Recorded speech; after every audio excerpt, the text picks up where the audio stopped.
obviously there's quite a few Bitcoin myths, especially from the beginner level. I just want to cover some of the most popular ones. So the first one will be a few quick ones.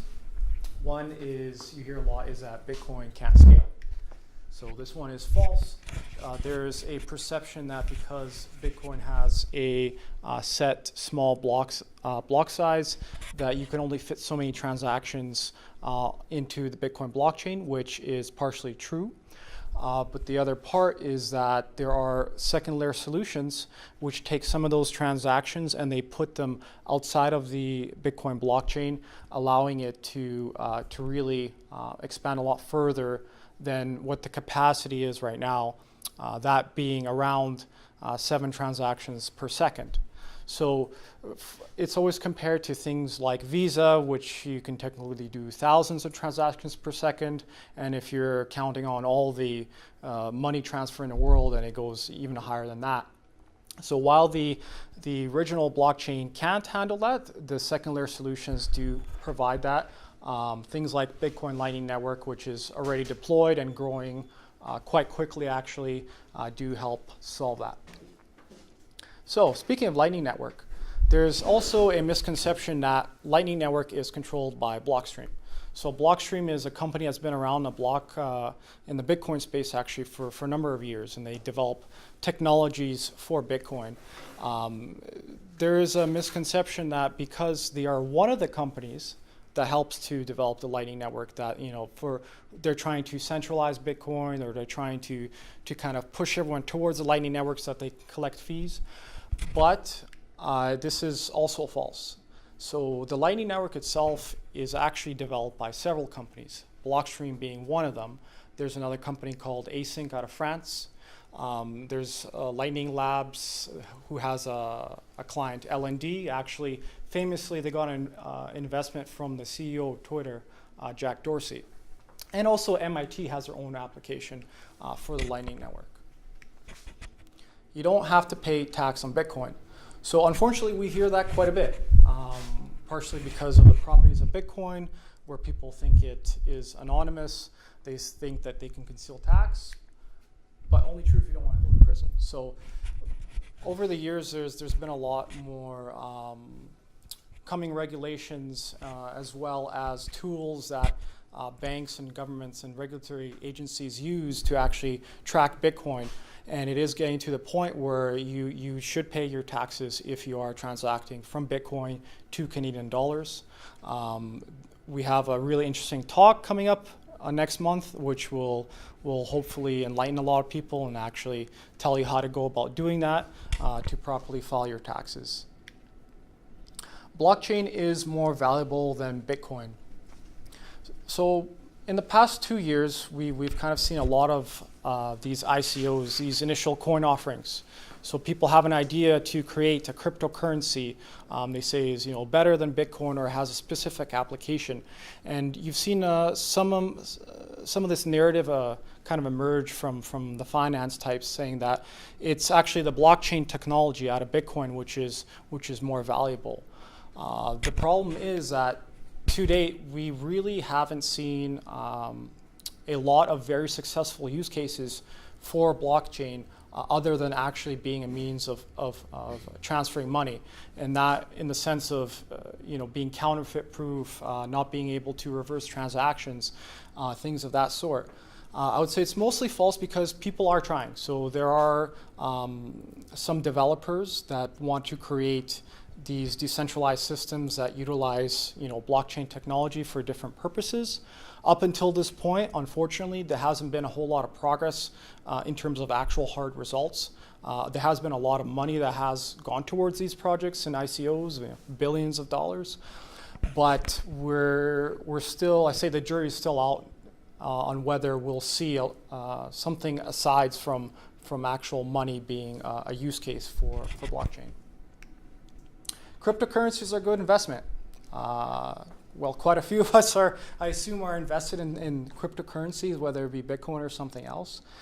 But I would say it's mostly false. So just being around in the space for almost 6 years now, there are obviously some that have paid quite quite good dividends to some of us. But if you look back historically, there's an enormous amount of risk in investing in this space. And this is part of the reason why we don't endorse or give investment advice. We don't tell you what coins to buy. This snapshot is from CoinMarketCap.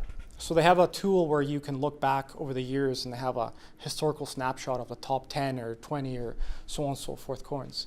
And this is in 2014, so about 5 years ago.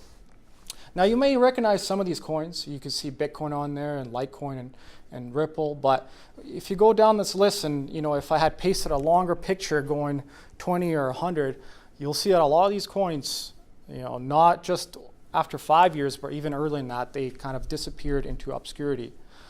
So when you're in the space, it's always important to remember that there's an extreme risk in investing in cryptocurrencies. Everyone likes to think that they found the winner, the next Bitcoin, the next Ethereum, so on and so forth. But the majority of people, especially as you go further down this list, it doesn't really end that well for them. So that's something that we always have to be conscious of in terms of when, if you do decide to invest in cryptocurrencies. And a big one is Bitcoin is anonymous. So a lot of people think that Bitcoin is completely anonymous. This is mostly false. It's pseudo-anonymous, which means it's sort of anonymous. It has some properties which can conceal your identity, but it's not a fully anonymous coin. So addresses themselves are anonymous. So everyone, you see your Bitcoin address, it's a number of characters and letters. It's like 1B, X, so on and so forth. So if you give someone your address, or if someone just sees an address online, it doesn't have your name to it. It doesn't have your address, doesn't have your birth date. So if someone sends money there, they don't necessarily always know who it's going to. So in that sense, the addresses, they're kind of random. It's like a mailbox on the street. You don't necessarily know who it belongs to. The problem is that Ledger, the blockchain, records every single transaction. And that goes back to the very inception and genesis of Bitcoin, is that every single Bitcoin transaction on the main chain, there's a written record of it in every single full blockchain node. So every single node would have a copy of this ledger, almost like an accounting record that can see, 1 BTC, blah, blah, blah, went to 1C on this date, and everything is in there. So what does that open the doors to is you can run some tools and analysis on there to start linking transactions. So about a year ago, one of these companies, actually, Crystal, which if some of you have heard of the miner Bitfury, this is actually their company, they create these tools. They create these tools to look at that ledger, that blockchain, to look at these addresses and to try to find out who does this belong to, who does that belong to, and with the technology that they do have, they are able to actually reveal your identity. One thing to note is that almost, I would say, every single large Western exchange, whether it be in the US, Canada, Europe, has this software implemented in their exchange, and they are tracking their transactions. And that is because of things like regulatory pressure in order to prevent things like money laundering, terrorist financing, and any kind of crime proceeds.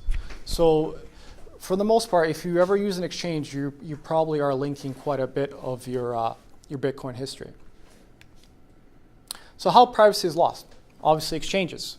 If you put your information into an exchange, they may have your first name or your last name or however much information you have as your email, and then they're able to start looking at the blockchain and start to link transactions together. Store purchases, same thing.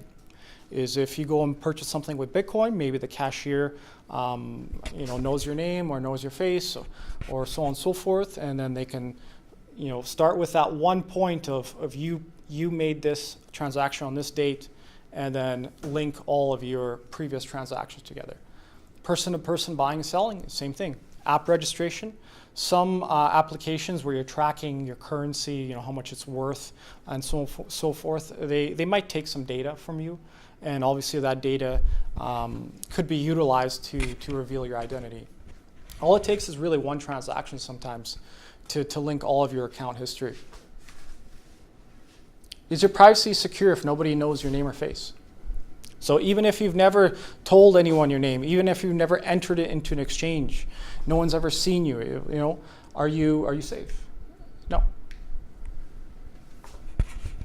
So if you're the type of person that is conscious about, if you avoid all these things in terms of exchanges and you just want to send a transaction, but you do it, say, from the safety of your home. Say you have your own Bitcoin full node, your full, Bitcoin Core wallet software, you can still be identified because whenever you send a transaction, the first node that basically tells all the other nodes that you're sending this Bitcoin, someone could be sitting on the network and basically say, there in that city, that IP address, that location was the very first time that this transaction was identified on the entire network.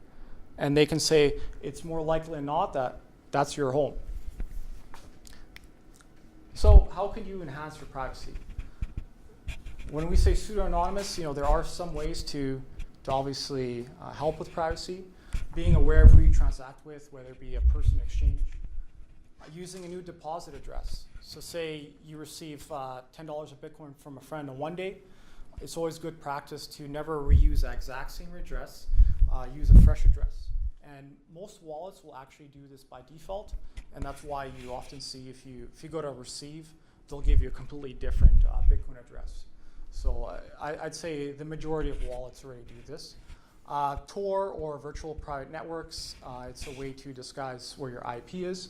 Some people use that with their node to help obfuscate their identity. There's some other advanced steps that some wallets use, like payment codes and stonewalls.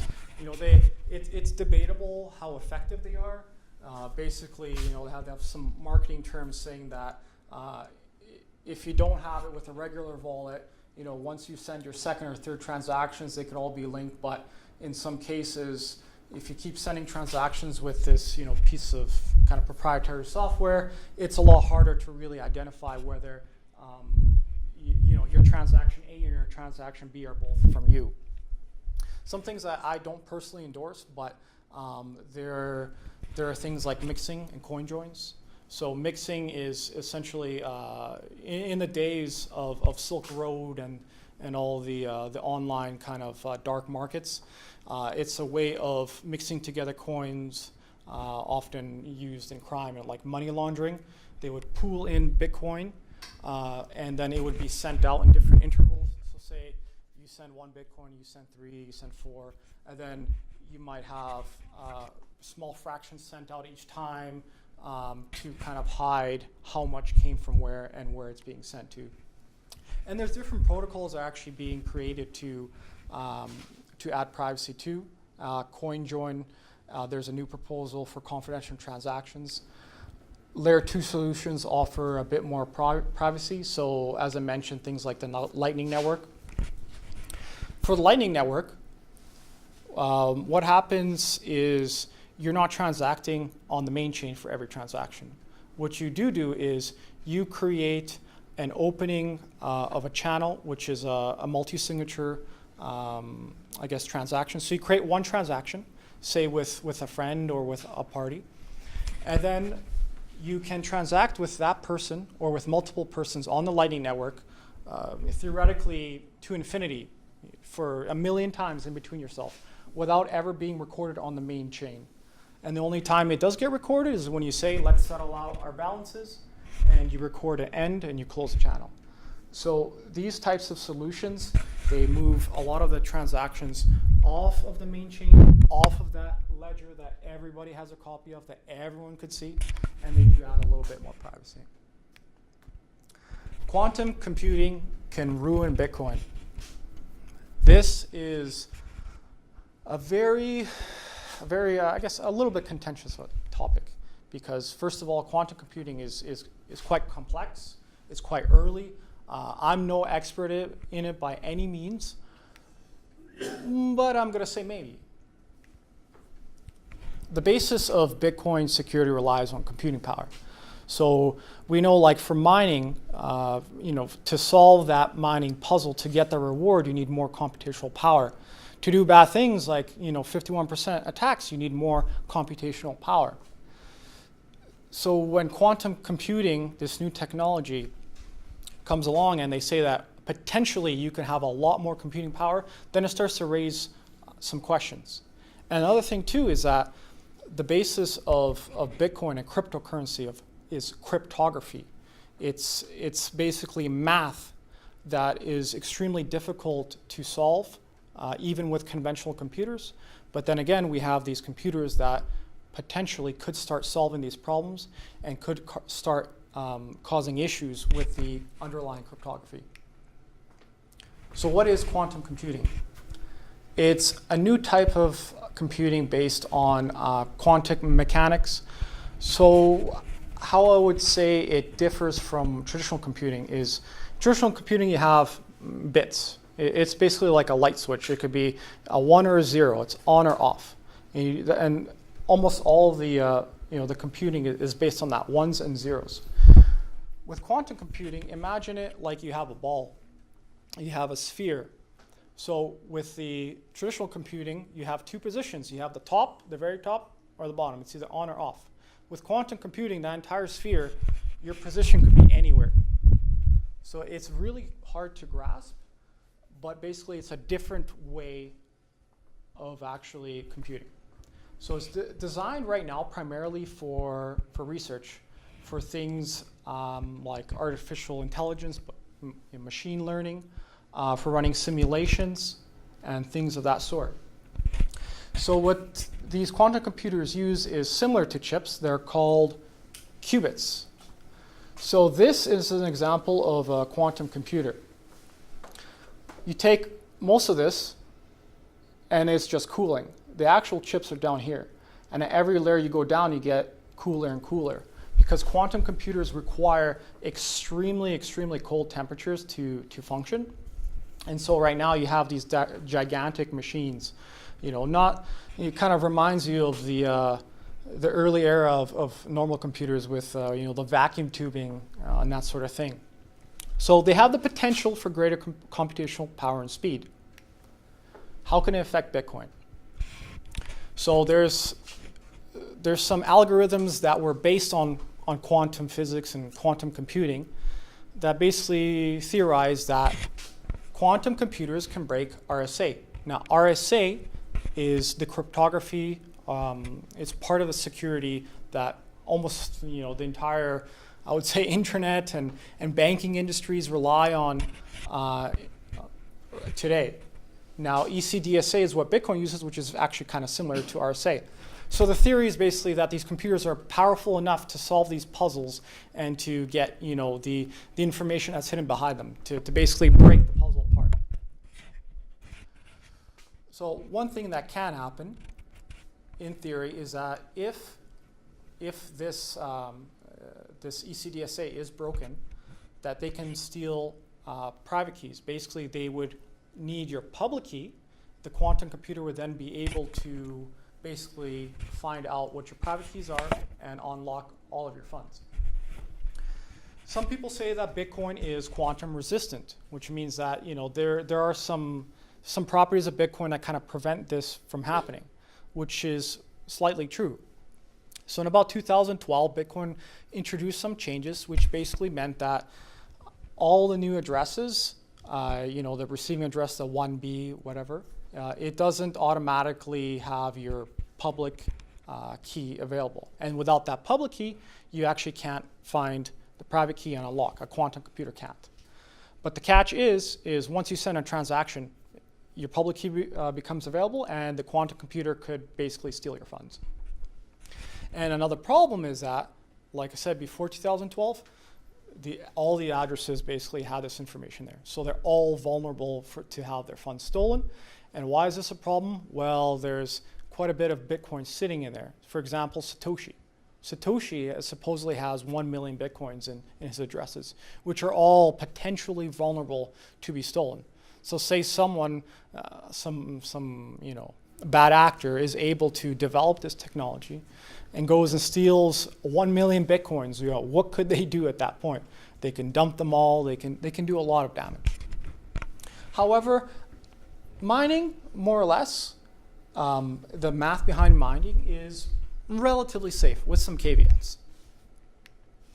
So in Bitcoin mining, what could happen is you get all these new powerful, supercomputers, these quantum computers, and you see that the difficulty skyrockets. That's one theory, is obviously the puzzle gets harder to solve, and that's just Bitcoin kind of readjusting itself. Could mining get centralized?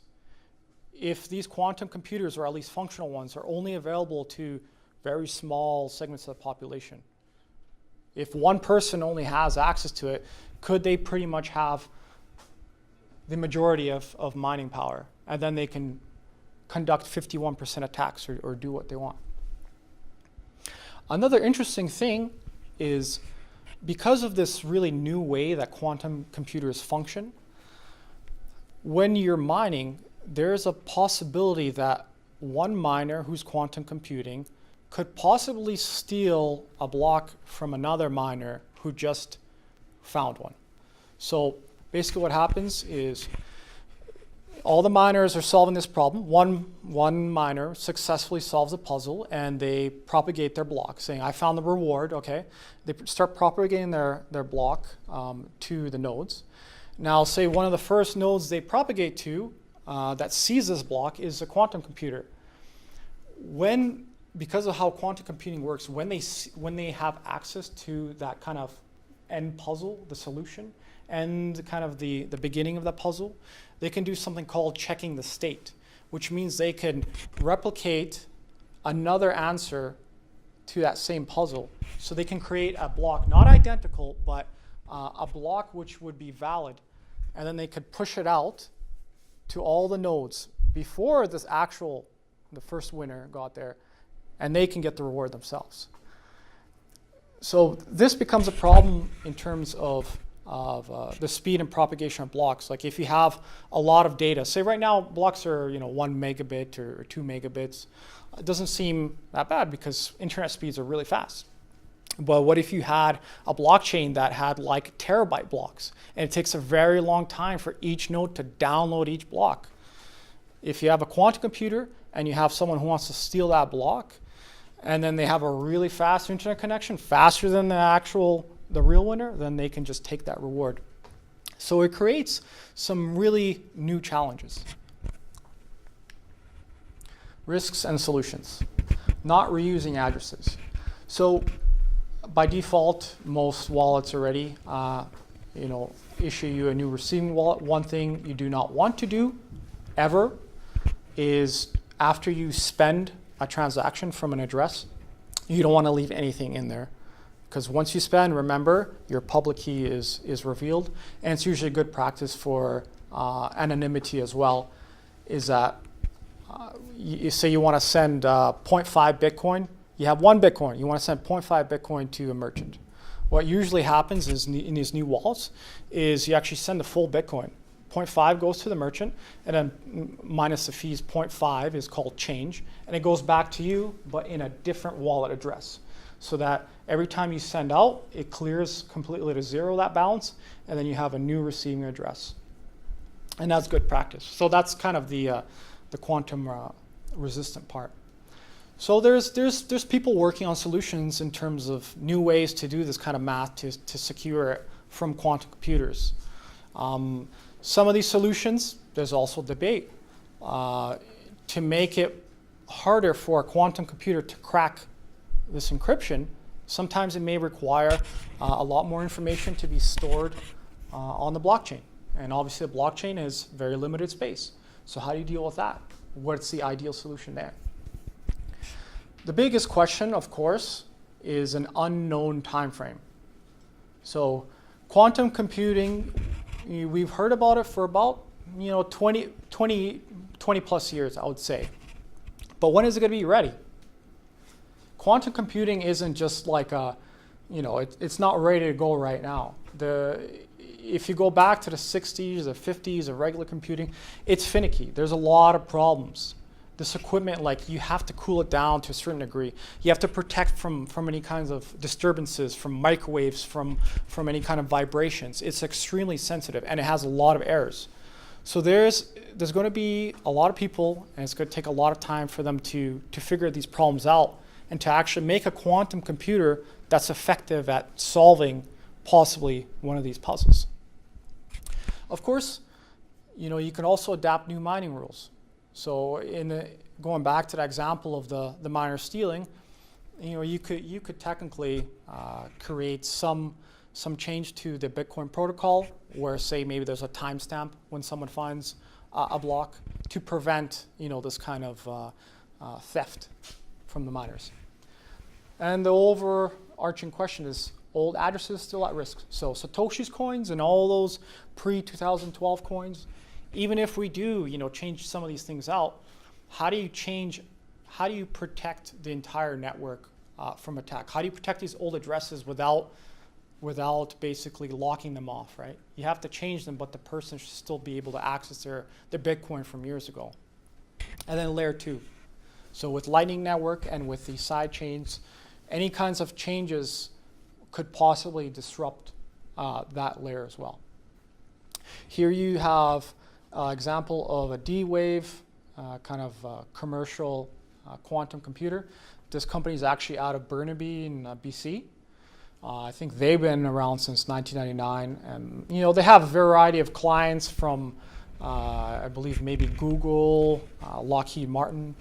I think a lot of these companies are more so doing this for research. It's really hard to tell where this is at in terms of an actual commercial purpose.